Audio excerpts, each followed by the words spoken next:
पुणे का केतन अग्रवाल केस 18 जून 2026। महाराष्ट्र का ऐतिहासिक लोहागढ़ किला। एक होने वाला दूल्हा अपनी मंगेतर के साथ जन्मदिन मनाने के लिए ट्रैकिंग पर निकलता है, मगर कुछ घंटों बाद वही युवक करीब 400 फीट गहरी खाई में मृत मिलता है। पहली नजर में सबको लगता है कि यह एक दर्दनाक हादसा है, लेकिन सिर्फ 5 दिन बाद पुलिस कहती है कि यह हादसा नहीं बल्कि एक सुनियोजित हत्या हो सकती है। और सबसे बड़ा आरोप उस लड़की पर लगा जिससे कुछ महीने बाद केतन की शादी होने वाली थी। नमस्कार, साजिद सैफी हूं मैं और आप देख रहे हैं बेपर्दा।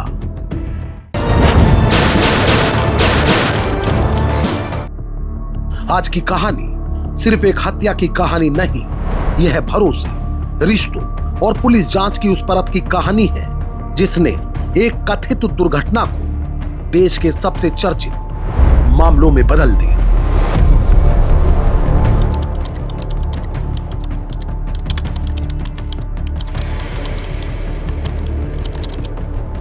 केतन अग्रवाल पुणे के एक प्रतिष्ठित कारोबारी परिवार से जुड़े युवा थे।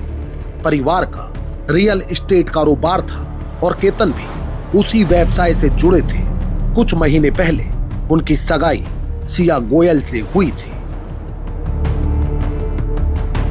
दोनों परिवार नवंबर में होने वाली शादी की तैयारियों में जुटे थे। मीडिया रिपोर्ट्स के अनुसार राजस्थान में भव्य डेस्टिनेशन वेडिंग की तैयारी चल रही थी। करोड़ों में एक महल बुक किया जा चुका था और मेहमानों के लिए विशेष उड़ानों की भी योजना बनाई गई थी। बाहर से देखने पर सब कुछ बिल्कुल सामान्य, लेकिन अंदर ही अंदर कुछ ऐसा चल रहा था जिसकी भनक केतन को भी नहीं थी।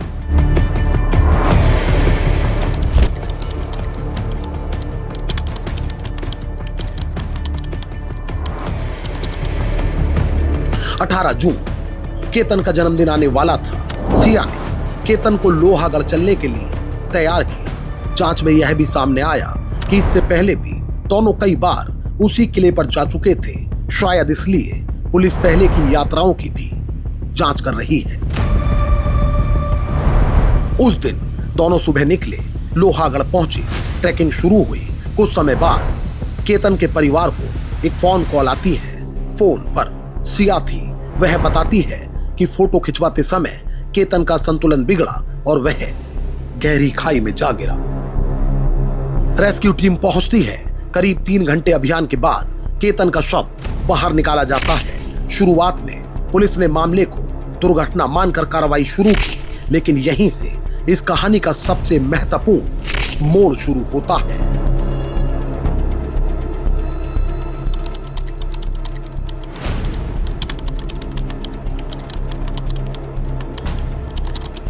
दरअसल 4 दिन बीतते हैं, शोक का माहौल है। इसी दौरान एक मीडिया रिपोर्ट के अनुसार सिया शोक व्यक्त करने के लिए केतन के घर पहुंची। अब केतन की बहन ने सिया से उस दिन की पूरी घटना के बारे में विस्तार से बात की। रिपोर्ट के अनुसार बातचीत के दौरान कुछ जवाब, कुछ हाव भाव और घटनाक्रम परिवार को असामान्य लगा। यहीं से परिवार के मन में पहला संदेह पैदा हुआ और परिवार ने पुलिस से मामले की दोबारा गहन जांच की मांग की।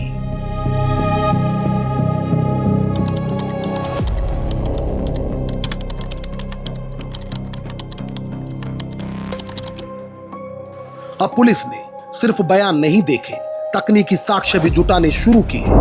पुलिस के अनुसार mobile call record, location data, CCTV footage और गवाहों के बयान एक दूसरे से मिलाए गए। जांच के दौरान ऐसी जानकारी सामने आई जिन्होंने दुर्घटना वाली कहानी पर सवाल खड़े कर दिए। इसी जांच में एक नया नाम सामने आया, चेतन चौधरी। पुलिस का दावा है कि चेतन और सिया पहले से एक दूसरे को जानते थे और दोनों के बीच घनिष्ठ संबंध थे। यह दोनों पिछले लगभग 6 महीने से लगातार संपर्क में थे। जांच एजेंसी दावा करती है कि दोनों के बीच करीब 2004 फोन कॉल हुई और दोनों ने लगभग 238 घंटे फोन पर बातचीत की। पुलिस का कहना है कि कई कॉल 2-2 और 3-3 घंटे तक चली। जांचकर्ताओं का मानना है कि इतनी लंबी और लगातार बातचीत उनकी जांच का एक महत्वपूर्ण आधार बनी।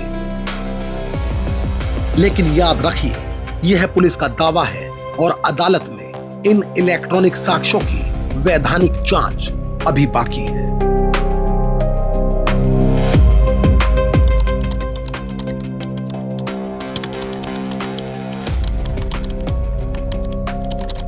अब सवाल था कि चेतन चौधरी आखिर है कौन। पुलिस के अनुसार चेतन सिया के भाई साहिल के जरिए परिवार के संपर्क में आया था। एक मीडिया रिपोर्ट के मुताबिक दोनों की पहचान क्रिकेट के माध्यम से हुई और समय के साथ सिया और चेतन के बीच नजदीकियां बढ़ गई। हालांकि खबरों में दावा किया जाता है कि चेतन के परिवार ने इन आरोपों से इनकार किया है और उनका कहना है कि उन्हें न्यायिक प्रक्रिया पर पूरा भरोसा है। खैर, अब पुलिस ने दोनों के मोबाइल फोन और कॉल डिजिटल रिकॉर्ड की जांच शुरू की।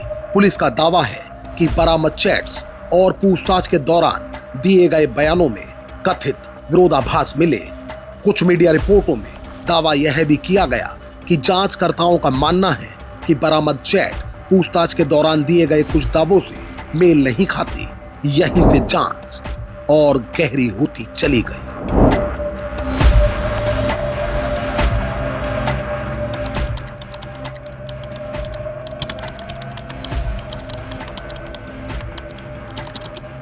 लेकिन सबसे बड़ा सवाल अभी भी बाकी था।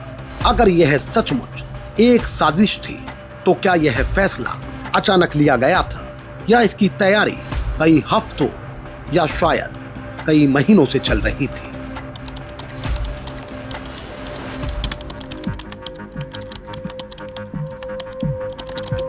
जांच अब सिर्फ एक हादसे की नहीं थी, लिहाजा पुलिस ने एक ऐसी टाइमलाइन तैयार करने का दावा किया जिसने पूरे मामले की तस्वीर बदल दी। पुलिस के अनुसार 18 जून पहली कोशिश नहीं थी।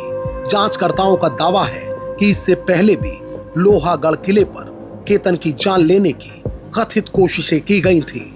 एक रिपोर्ट के अनुसार पहली कथित कोशिश के दौरान केतन नीचे की ओर फिसले, लेकिन झाड़ियों का सहारा मिलने पर बच गए। बाद में उन्हें यह कहकर समझाया गया कि पास में सांप दिखाई दिया था और उन्हें बचाने की कोशिश में धक्का लग गया।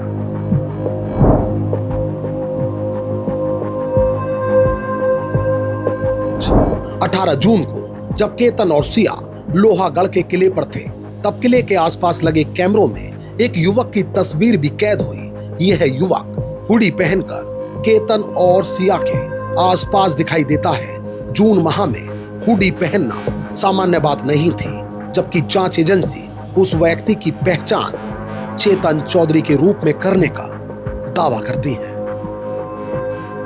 वहीं पुलिस का यह भी कहना है कि एक और कथित योजना बनाई गई थी, लेकिन परिस्थितियां अनुकूल नहीं रही। कहीं परिवार की वजह से कार्यक्रम टल गया, तो कहीं किले पर मौजूद भीड़ के कारण कथित योजना को अंजाम नहीं दिया जा सका। अगर पुलिस का यह दावा सही साबित होता है, तो इसका मतलब यह 18 जून एक अचानक लिया गया फैसला नहीं, बल्कि पहले से तैयार की गई कथित योजना का एक हिस्सा था। जांच में एक और चौंकाने वाली बात सामने आई। दरअसल शादी से पहले केतन और सिया बाली में प्री वेडिंग फोटो शूट के लिए जाने वाले थे, लेकिन मुंबई एयरपोर्ट पहुंचने पर केतन का पासपोर्ट नहीं मिला और पूरी यात्रा रद्द करनी पड़ी। इस मामले में भी पुलिस ने यह दावा किया कि पासपोर्ट गायब होना महज संयोग नहीं था, बल्कि यह भी कथित साजिश का हिस्सा था, ताकि यात्रा रुक जाए और आगे की योजना बनाई जा सके। खैर, अब तक पुलिस के पास परिवार का संदेह था, डिजिटल रिकॉर्ड थे, सीसीटीवी की कड़ियां थी और पूछताछ से जुटाई गई जानकारी भी। लेकिन किसी भी हत्या के मुकदमे में सिर्फ शक काफी नहीं होता। अदालत सबूतों की एक श्रृंखला देखती है और शायद पुलिस ने ऐसी ही एक श्रृंखला तैयार कर ली है। हालांकि फिलवक्त मामले में वैधानिक कार्रवाई जारी है, लेकिन एक सवाल आज भी लोगों के मन में है कि अगर केतन की बहन उन सवालों को न पूछती, अगर परिवार दोबारा जांच की मांग नहीं करता, तो क्या यह मामला एक हादसा मानकर हमेशा के लिए बंद हो जाता? इस सवाल का जवाब शायद कभी पूरी तरह न मिल पाए, लेकिन इतना तय है कि परिवार की शंका के बाद जांच ने नई दिशा जरूर पकड़ी। आज यह मामला देश के चर्चित आपराधिक मामलों में शामिल है। एक तरफ पुलिस अपनी जांच और साक्ष्यों के आधार पर अपने आरोपों को सही मानती है, दूसरी तरफ अदालत में हर साक्ष्य की कानूनी जांच होगी, हर गवाह की विश्वसनीयता परखी जाएगी और दोनों पक्षों की दलीलें सुनी जाएगी। हमारा उद्देश्य किसी को दोषी ठहराना नहीं, बल्कि उपलब्ध तथ्य, सार्वजनिक रिकॉर्ड और जांच की दिशा को जिम्मेदारी के साथ आपके सामने रखना था। अमजद राना के साथ मैं साजिद सैफी हूं और आप देख रहे थे बेपर्दा। अगर आपको यह तथ्य आधारित प्रस्तुति पसंद आई हो तो वीडियो को शेयर कीजिए और ऐसे ही रिसर्च आधारित मामलों के लिए चैनल को सब्सक्राइब करना न भूलिए, क्योंकि हर केस सिर्फ एक कहानी नहीं होता, बल्कि कई बार वह समाज के लिए एक सबक भी होता है। नमस्कार।